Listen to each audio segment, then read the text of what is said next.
Salut les gourmands, je suis vraiment contente de vous retrouver aujourd'hui pour une toute nouvelle recette.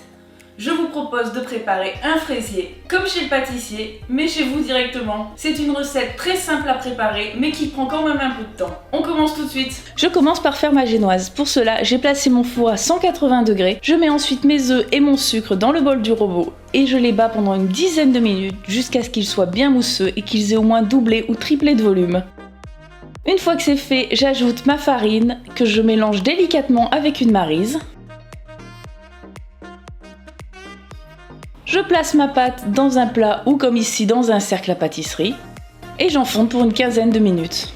Pour la crème mousseline, c'est très simple, on commence comme une crème pâtissière. Je mets mes jaunes d'œufs et ma maïzena dans un plat, je mélange bien.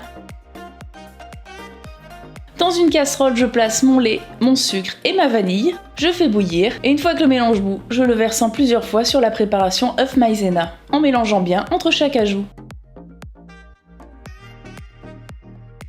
Je remets cette crème dans la casserole et je fais cuire à feu moyen pendant 2 à 3 minutes jusqu'à ce que ma crème épaississe bien. Une fois que c'est fait, j'ajoute la première partie du beurre en plusieurs fois en mélangeant bien à chaque fois.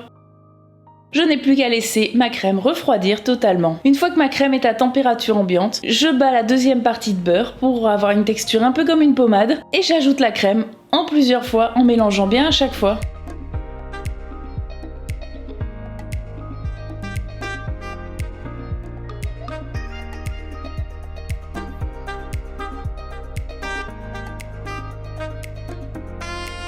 Maintenant que la crème est prête, je peux passer au montage.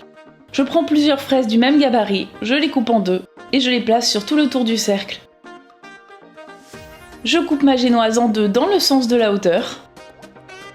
Je mets le premier disque au milieu des fraises, je l'imbibe avec du sirop simple.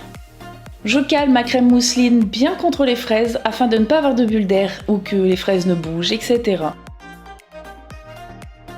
Je mets le reste des fraises. N'hésitez pas, il n'y a jamais assez de fraises.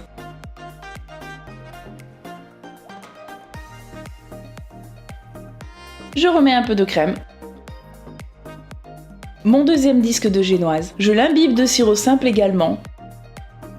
Je recouvre le tout avec le reste de crème. Je lisse. Je décore un peu.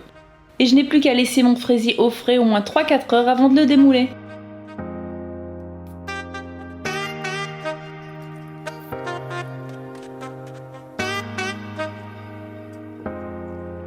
Et voilà, notre fraisier est déjà prêt. C'est une recette parfaite pour fêter par exemple un anniversaire. J'espère en tout cas que cette vidéo vous a plu. N'hésitez pas à me lâcher un petit like et à vous abonner pour ne rater aucune des prochaines recettes. A bientôt pour encore plus de gourmandise.